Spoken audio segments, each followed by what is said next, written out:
How many of you Googled for these 2 words? So probably you should not answer some of the questions I'm going to ask. Okay, so actually, to be honest, this is a new topic for me also. I also heard about it just a week back. I was so fascinated by this, I wanted to speak about this to the team. Okay, so I'll start with these 2 words. They are pronounced as mannequins and mannequins. It's the same pronunciation, but there is a meaning is different. And there is a debate going on where people say there should not be 2 words. They are almost the same, we should merge them, but I don't feel we should merge them. I'll tell you the reasons when I go through the rest of the slides. So these are mannequins, the first mannequins I will call it. You would have seen it in front of many fashion stores. Any even smallest store will have one. If it is a big store, you will have 20, 30 all across spread. You go to Shoppers Stop, you go to Big Bazaar, you go to any fashion store. It may be dress, it may be hat, it may be leggings, whatever it is. You go there, you will find this for sure. Okay, across the globe. It's not an Indian concept or something like that. So these are called mannequins. They are nothing but life-size dolls, which are used to demonstrate the fashion goods. It may be a dress material or a hat or whatever it is. Even glasses. When you go to a shop which sells spectacles, you will find that, or a jewelry shop, they will put that necklace and all to these heads, and then they'll show you how it looks like. Okay, so this is a very popular concept. Maybe the name is new to some of you. This is called mannequins, which is similar, but there is a slight difference. This is used by the medical industry. This is a very popular mannequin, which, in terms of history, the first mannequins that I showed, the fashion mannequin, if you want to call it, these were introduced in 15th century. They are 500 years old.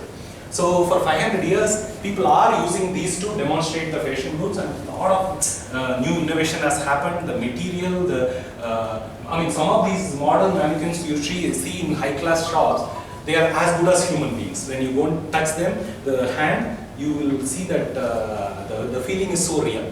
So a lot of change has happened, whereas this one is relatively new. This was introduced about 50 years back, and these are all used by the medical learning, medical education. So doctors, when they go through, for example, this particular one that you are seeing here is supposed to have, it acts like a human being only. It has a heart beat mechanism inside which mimics the real human being. You can check the blood pressure of this person, you can put the stethoscope and then check what happens inside. I don't know the technical terms to probably sir can help us. But the thing is, it is as good as a human being, and it's only up to the hip. It's used for the cardiovascular analysis. For example, a student may be asked to just listen to it in a stethoscope and say what could be the problem this person is having and stuff like that. It's used for medical education, and it is also used for first aid education. So if, for example, in beach areas, if you want to teach somebody how to save somebody who's drowned, so they use these kind of things. These are called mannequins. A different spelling, but the pronunciation is almost the same. Okay, so when I heard about these 2 things, I just tried to compare them. Okay, so the fashion, okay, just for the sake of simplicity, I'll call the left side as fashion mannequin and the right side as the medical mannequin. Okay, so the fashion one, it is incomplete. It only has parts you need. For example, in a jewelry shop, it will only be having head and up to the neck. Whereas in a legging shop, it will only have leg. You will see some 10 legs, and they will be putting 10 different leggings there to demonstrate that thing. And in some other shop, it may not have hands. It will only have the body. Some mannequins won't have head. It will only have the body and stuff like that. So it only has the parts that you need. The same is true for mannequins also. It only has the parts. For example, the one that I showed in the previous slide, it only has up to hip. The parts below the hip are not required for that particular education. Whereas the mannequins which are used for saving a drowning person, that will be full. In fact, it will have even the weight distribution, everything will be so real. It's as good as saving a real person. You're not really saving a doll, you're saving a real person. So that's first part. Second one comes in many colors and materials. That is also common between these. Third one, the outer parts, they are as near simulation as possible, like I was saying. If it is a touch field, you'll go near touching a real person. So that's a third part. But the difference starts with the inner parts. The fashion mannequin, when you look at it, it has hollow inner structure. Inner parts are zero. There is nothing. Whereas the medical side, the inner parts are also as near simulation as possible. Okay. So because of that, the fashion mannequin is a platform. You are not selling the mannequin. You are actually selling something on top of it. It's a platform. On top of it, you put a dress, you put a shirt, or you put a jeans, and that's what you are selling. So there is a very clear difference between a platform and what you are actually trying to present. Whereas in the medical mannequin, the platform is what you sell. Okay. So because of that slight difference in the fourth part, the product that you are demonstrating is nothing but the platform. You are not really selling a shirt by using a mannequin. You are using a mannequin and selling the mannequin itself. It has all the behavior. Okay, how this small difference and why am I talking about it here? Sorry. Let's say you want to demonstrate something to the world. It may be a software, it may be a process, it may be a food item that you cooked, it may be a dance or a drawing skill that you want to show to others. This is a very interesting question I think we should be asking. Do I want to demonstrate it in the fashion mannequin mode or in the medical mannequin mode? What is the difference between these two? I try to explain it in the next couple of slides. The fashion mannequin is a broadcast. So one person demonstrates and everybody else listens to. Let's say this is a store and there is a mannequin there and it is wearing a shirt and that's it. It's a statement. All of us here can just see it. Yeah, it looks good. No, it doesn't look good. Let me move. So what happens is one person demonstrates, everybody else are watching in a safe distance. That is what is fashion mannequin all about. They can't go and touch and feel the demonstrated product until they buy it. That's a concept. It's demonstrated there for a reason. You buy it, I'll give you the same piece or I'll give you a similar piece and then you can go and use it. Here, mannequin, the fashion mannequin is a platform. It's not a product. It's a platform on which some product is put. Because of this, the demonstration is fully controlled. Okay? So, the product can even be fake. Right? Maybe I don't have that particular dress. I just made one. You would have seen cinema sets, right? If they are doing a police station set, it's only the front part of the police station. You don't have anything inside. It can be a fake because it's a controlled demonstration. Nobody can go near, touch it, or open the door and see what is inside. So that is what I call it as a mannequin mode or the fashion mannequin mode. The other mode is more real. I'm just trying to do a comparison. This is also a demonstration, but here this is a collaborative demonstration. So what happens is, the mannequin by itself is collaborating with you. So you can go near, obviously it is one person who is demonstrating even now, but the other person can participate. They can ask questions, they can go touch, they can try, they can buy or they can walk away. All of them can happen within the product itself. All these can happen in the fashion mannequin as well, but there is a difference here. Here, the demonstration is only partially controlled. Okay? The remaining, you can collaborate with it, you can interact with it, you can play with it, you have a better feel, so it can't be fake. Okay, so that's a major difference that I want to show between these two. The fashion mannequin is very controlled, closed door. There is a glass window, so you see it from outside, you can't interact with it, you just see it, you like it, you buy it, if you don't like it, you go away, that's it. It's as simple as that. Whereas this one, you come near, you go and touch, you go and try that. You like it, you buy it. If you don't like it, you just walk away. See, the end result is same. In both cases, you either buy it or you don't buy it. But the difference is that's a minute difference that I want to talk about. For us to understand this difference, I have given 4 examples in the next slides. First example, what you see on the left hand side is called a fake food. It is very popular in Japan. When you go to any restaurant in Japan, you will see these made out of wax, real size.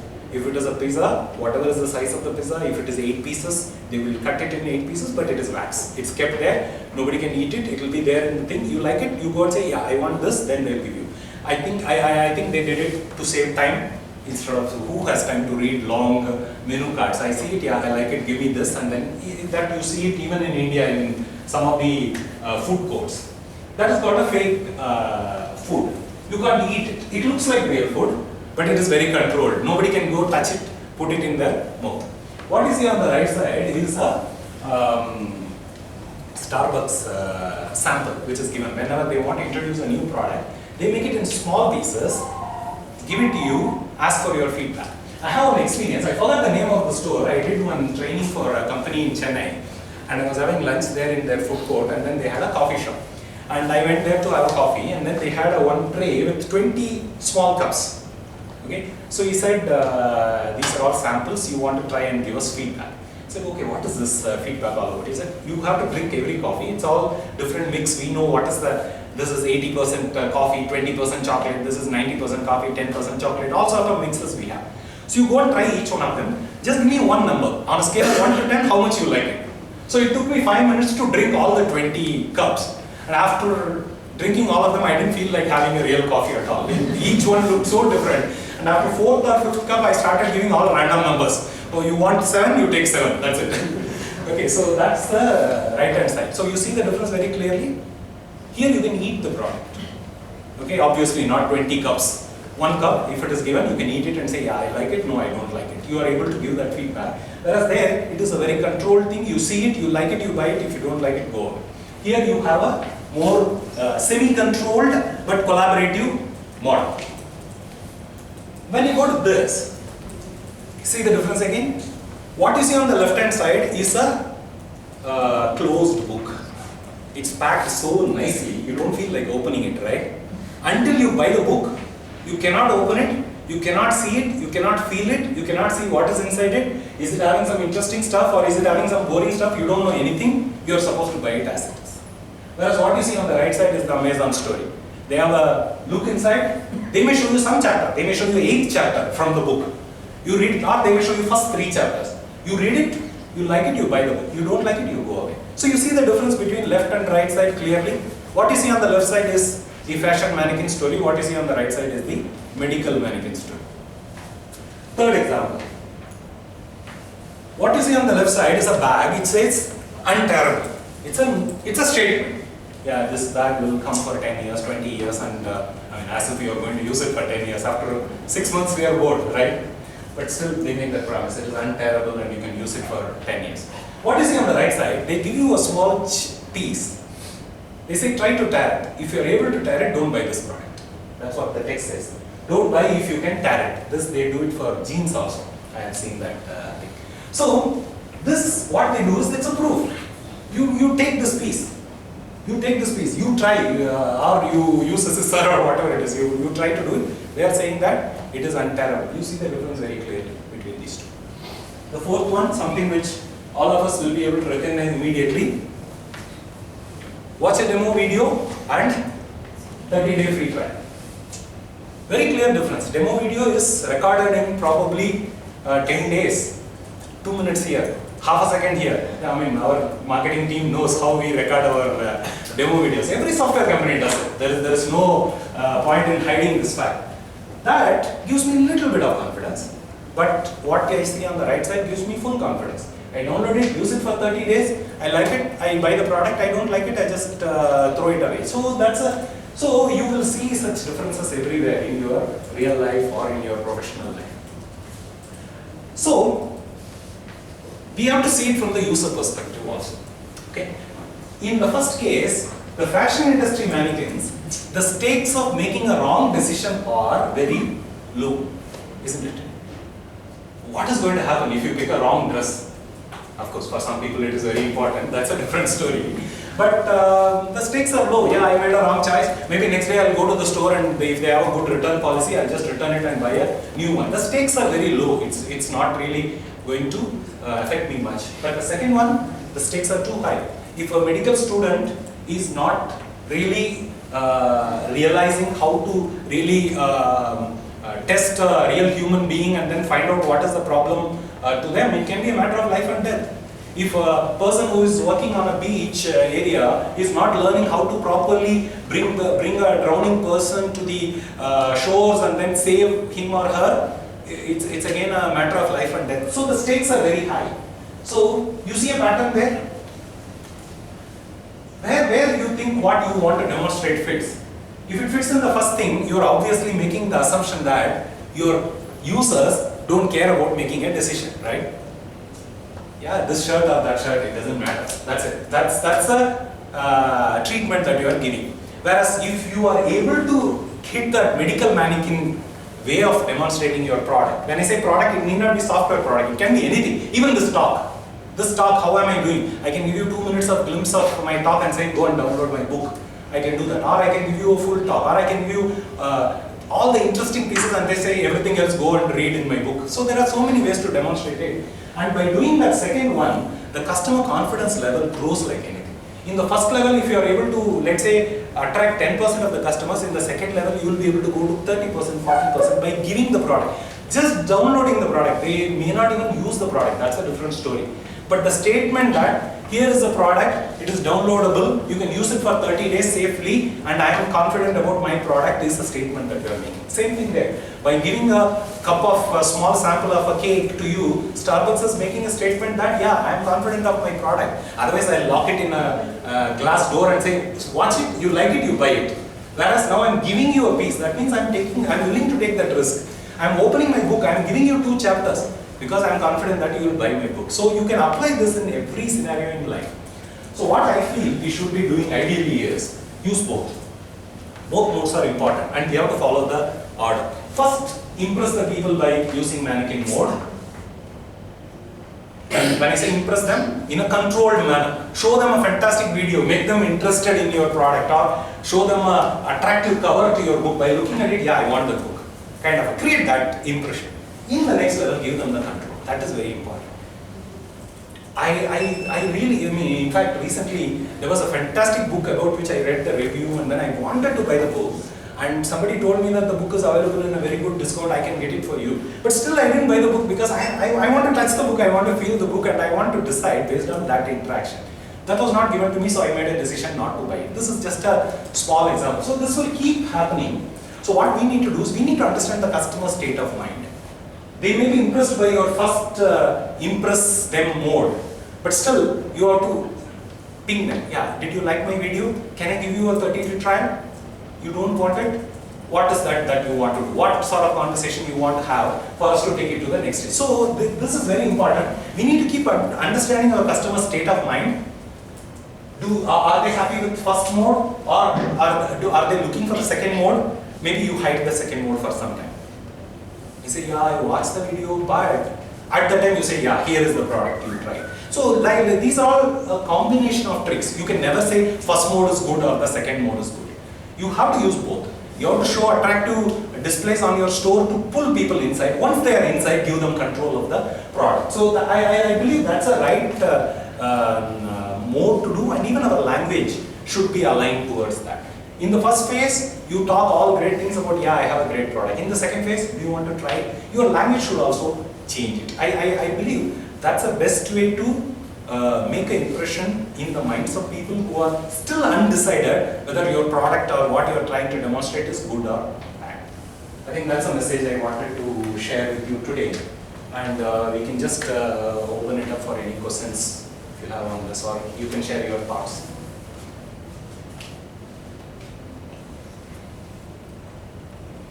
No questions? No thoughts? So where do we... Do you see this useful somewhere? Professionally, personally? So where do we put FSP in this? Yeah, I mean FSP is obviously in the... we are giving a trial. In fact, FSP is the first product where we are on the right zone. All our other products are in the left zone. Yeah, we have screenshots, you like it, then we will give you a controlled demo. Then you buy it and then we will give you something. That was our mode always. FSP is when we are trying to cross the bridge and then go to the next side.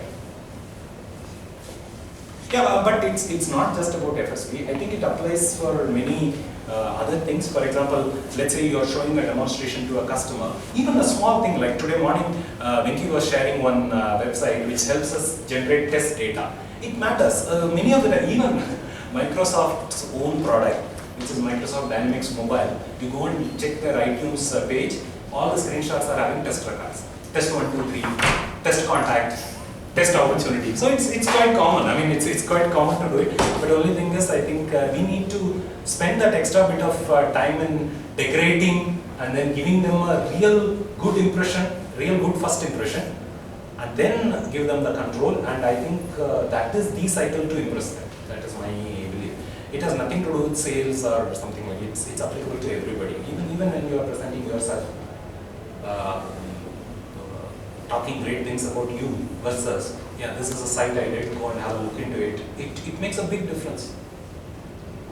Very true. In fact, I think that's the goal for Dinesh. We are talking about we are mobility experts and we are visualization experts. We need to demonstrate it. I think that's what the website is doing it now. So, Srijit, you are ready? Thank you, Naga. Thank you very much. Thank you.